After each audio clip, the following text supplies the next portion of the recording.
God, I have to watch this. Someone over there? Hey, look. Bruv. How many outlets do you need? Just 2.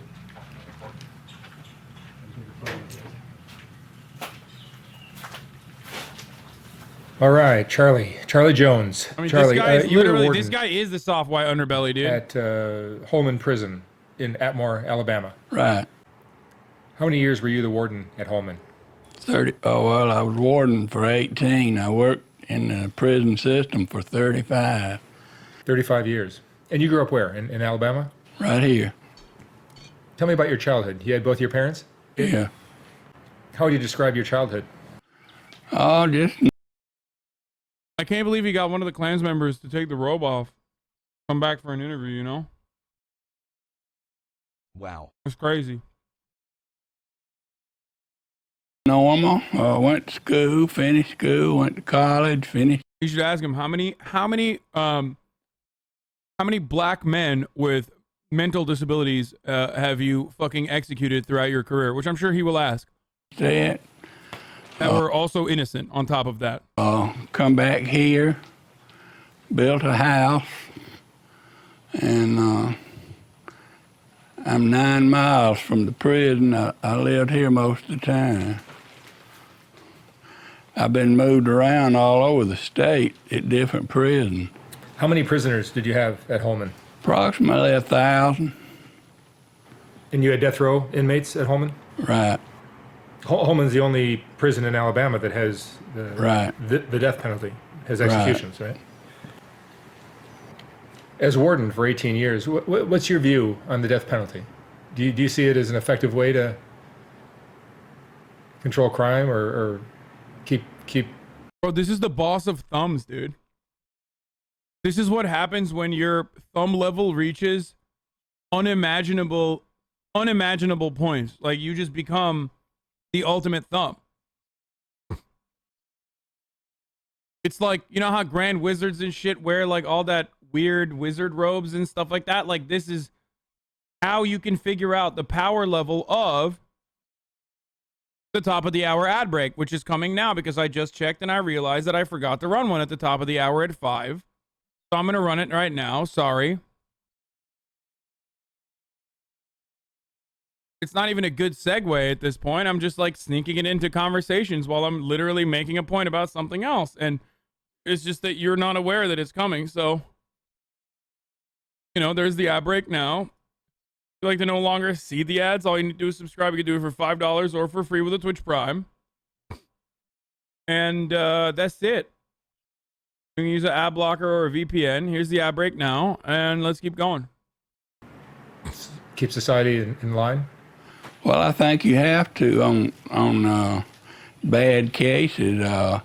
You can't, you know, for certain things you can do other things, but the way death row was set up,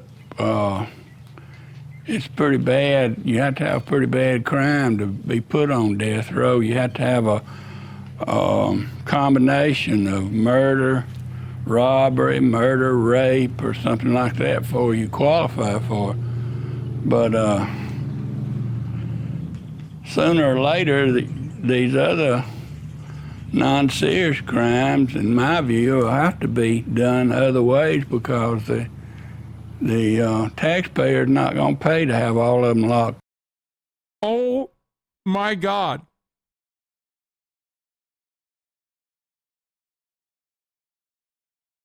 Chat, the thumb emperor is saying we should start murdering people who are doing petty theft because the taxpayers are just paying for them to stay in prison indefinitely. There's too many of them. It gets expensive, right? Yeah. So as warden... Ironic because murdering is actually, death row is literally more expensive than, you know, having the inmate be there permanently. At Holman, part of your job was to perform the executions, right? Right.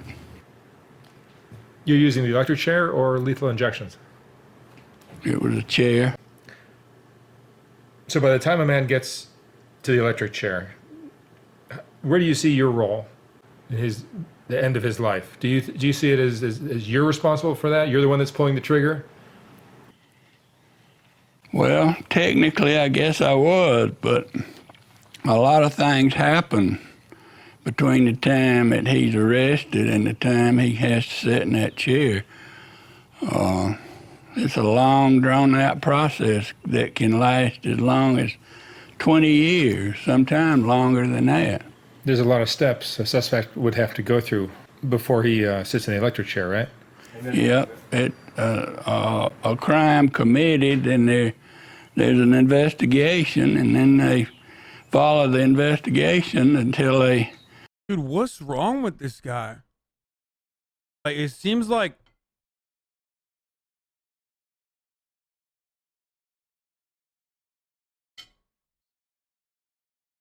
there's something wrong. Someone said fat. No, dude. He's not just fat, dude. Like, there's plenty of fucking fat people who don't sound like they're literally firing off the remaining synapses in an effort to string together a sentence, okay?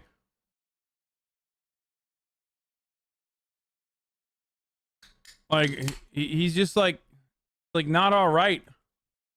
Arrest somebody, and then he's arraigned, and then he's tried, and 12 people sit in judgment on him. And if he's convicted, he goes to prison, goes to death row. Then his appeal process starts, and it is long and drawn out. Alabama Supreme Court, Court of Criminal Appeals, state court, it can last on and on. So by the time he gets to the electric chair, it's pretty certain that that he's guilty. By the time, yeah, well, not always. There's some time. Oh my God, he's admitting it. They can go right up pretty close to the time, and the attorney come up with something that he appeals one last time to the Alabama Supreme Court, and they'll give him a stay. It don't always last. Might last a day, might last a week, might last 3 or 4 years. But most of the time, we always get them. Once I'm served, or was served, with a warrant, a death warrant, then it's getting really serious. I get that warrant 30 days prior to the date. And during that time, the attorneys for both sides, they get busy. And they try to come up with something to stop it. Sometimes they do, and by that time, most times they didn't. What is that death row inmate's last moments like before he is executed? Can you describe that? Well, you talking about the day of. The day of, yeah. Well, the day of, the inmate would spend most of the day with his family on the visiting yard. We'd leave him out there approximately 2 hours before the time to get him ready. And we'd take him off the visiting yard, escort him back to his cell. The execution team would get him dressed, shave his head, shave his ankle, left ankle, and get him ready. By that time, it's right around 12 a.m., 12:01 a.m., and they would call me. I'd be in my office. I stayed in my office. 12 a.m. midnight. Do what? Midnight. Yeah. I'd stay in my office while they did that in case we got a call from the governor or from the attorney general or from the court putting it off. If we didn't, then somebody would man the phone while I would go to the death chamber. By the time I got down there, they've got him in the chair, strapped in, ready to go. By law, I had to read that death warrant to him. And I would ask him if he had any last request or statement. Most of them didn't. If not, then I would tell the 2 officers in the death chamber to make him ready. Final. So nuts, dude. Can you share your favorite chicken recipe? I want to get jacked. He's so matter of fact about it. You know what I mean? I knew I had seen him before. For weird pay me or I leak the kusi. Final readiness was putting the helmet on him and putting the ankle bracelet on him.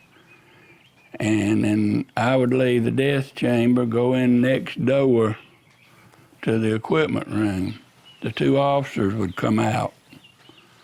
We didn't want to leave anybody in there with him for fear that somebody might. The fly will not leave this guy alone. The stench of death is all on him, dude. You know what I mean? You got the stench of death right on him now. Let me tell you now. Pass out and fall into him. And once they come out, they'd give me a signal, tap on the door, and it was all over with. It's just a flip of a switch?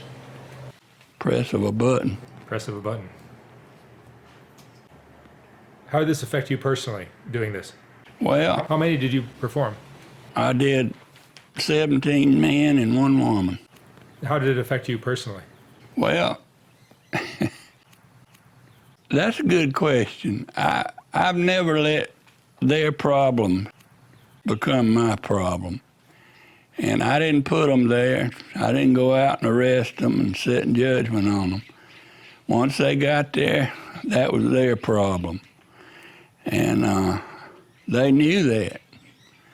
And I tried to treat them in such a way and had my staff treat them in such a way that when the time came, you know, we didn't have to look away from them. We could look them in the eye and let them know what's fixing to take place and what to watch for. And, you know, here it comes.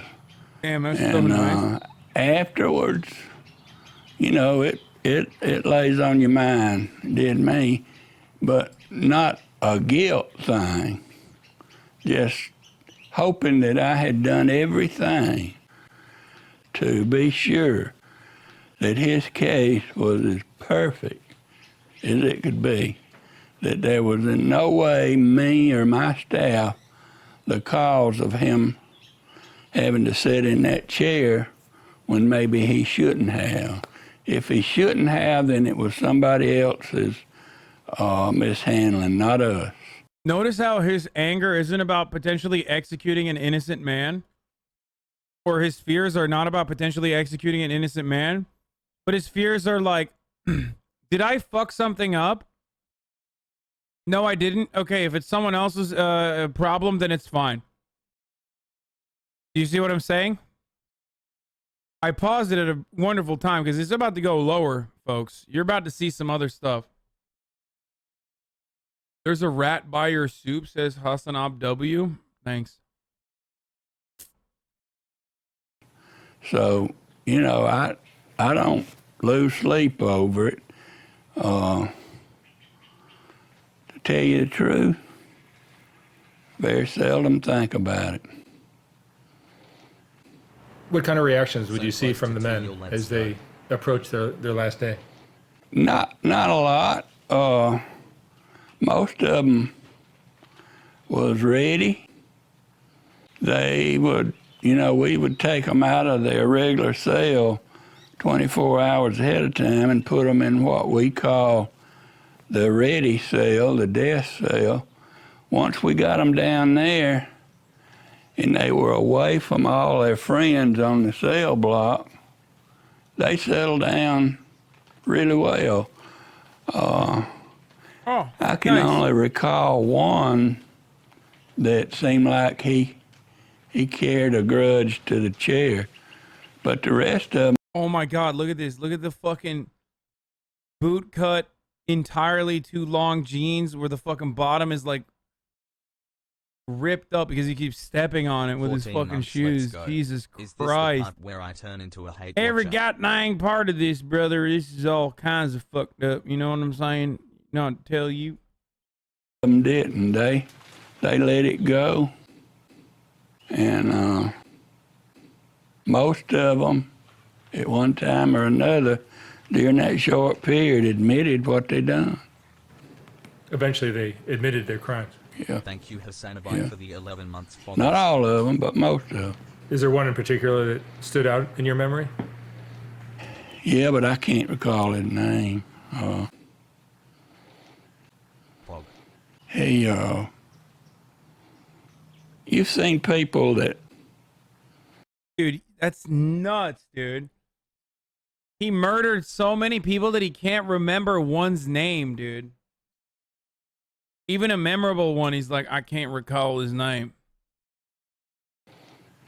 Carried, I don't know what you'd call it, but they was mad all the time. You had to be careful how you spoke to them. You say good morning to them, they get... Murdered? The fuck you talking about? Yes, state-sanctioned murder. Execution.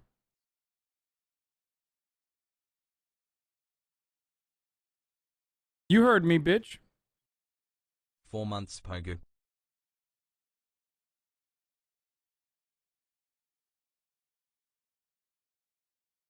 Get mad at you. That's kind of the way this guy was. What do you think the core cause is of a hardened criminal's behavior? I mean, do you think it was his... I don't agree with the act either, but isn't murder if it's state sanctioned? I don't give a fuck what you think, dude. I think it's murder, bitch. Just because you personally believe that the state has the monopoly on violence doesn't mean that, like, I think it's justifiable.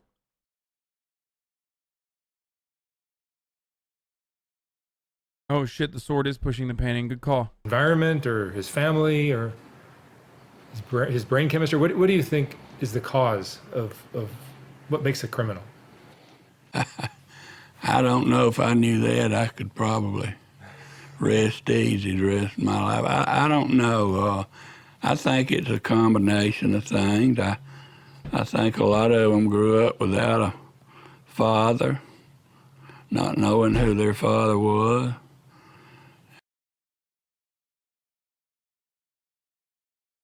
Murder is always legal in the hands of the state. That doesn't make it right. That doesn't make it not murder. And getting with the wrong crowd as they grew up, making bad choices, and going around trying to take away stuff that didn't belong to them. It all goes hand in hand, doesn't it? Do what? It all goes hand in hand. It's, you know, to answer your question, I think it's a combination of all that stuff. And you're retired now, but in your decades of working in the prison system, how have you seen criminals change? I mean, do you see they're more violent? How are they different now than they were in the past? Drugs are a bigger part of the picture now, right? The what? Drugs are a bigger part of the picture now. Oh, yeah. Most of, not on death row, but regular population, most of the inmates in the regular population that it maybe didn't come to prison because of drugs, but drugs was always involved. How do you look at this part of your life that you had? I mean, this chapter of your life. Okay, you should ask him, do you think, like, those people deserve to be there? What do you feel about all the people that you incarcerated for?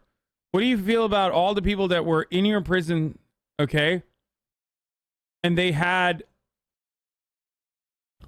like minor drug offenses, minor drug charges, like weed. I want to hear him say, I don't give a fuck, drugs are legal. It's certainly very unusual. How do you view it? Well, I guess I look at it like anybody else looks at something that they do, a farmer or whatever. it's something that I did. Why would staff care why people are in his jail? Are you fucking stupid? Why are we even asking him questions then as a warden? The entire point of this is, I'm not saying he's at fault here, you fucking moron. I just want to know how he pairs up with it with his own morality.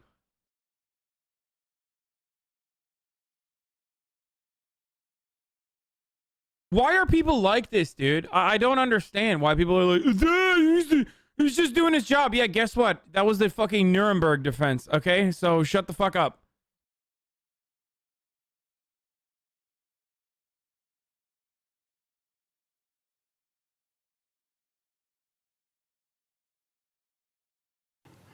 And I knew what it was when I took the job.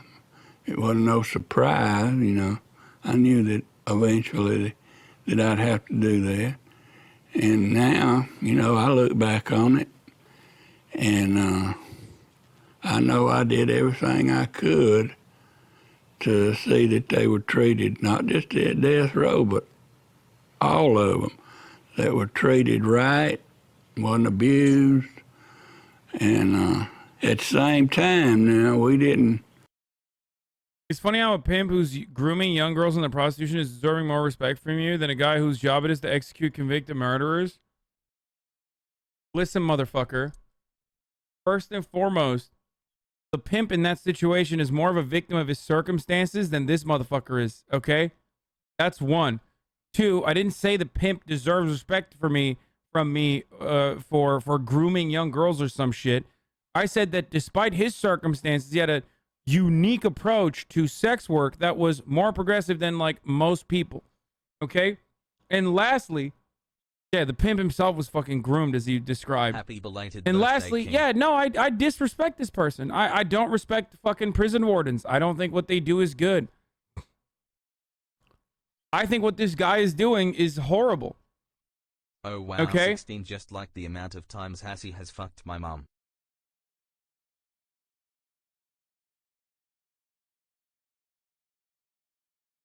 Horrible.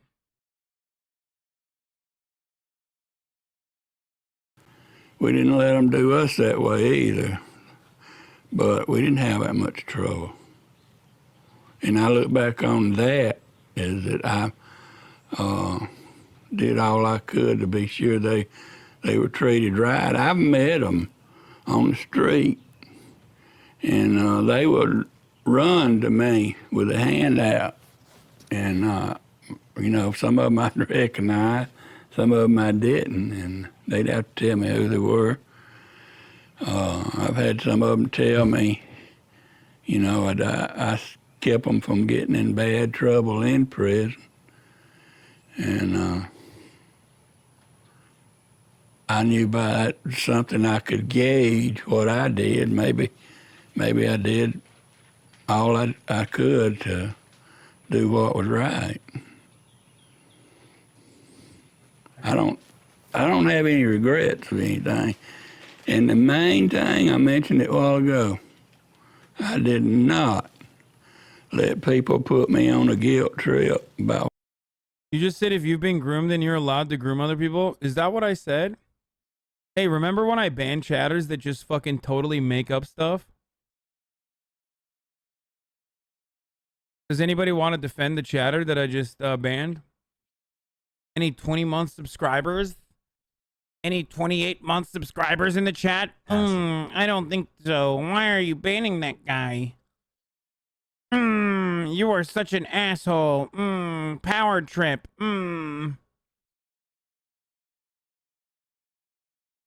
Yeah, I'll defend them. If we play with the idea that you are the warden in your No chat, imagine how you defense take for care the of us mud prisoners. Yes, I pull you, okay, the thought criminal, over to the public square. I drag you in front of all of the other chatters, and I bring you right close, right there to the fupa, okay, of the warden itself. Bam! Permanently banned. I've now used you as a lesson. I will forget about you, 25-month and most chatters will as well. Except, they will remember the lesson that I just imparted on them.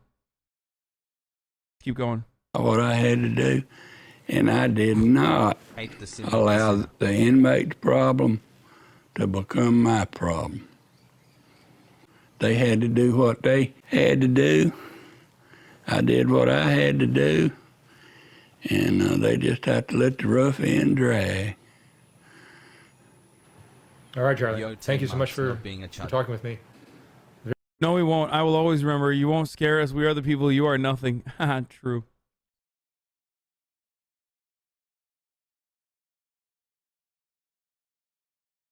Very interesting. Thank you.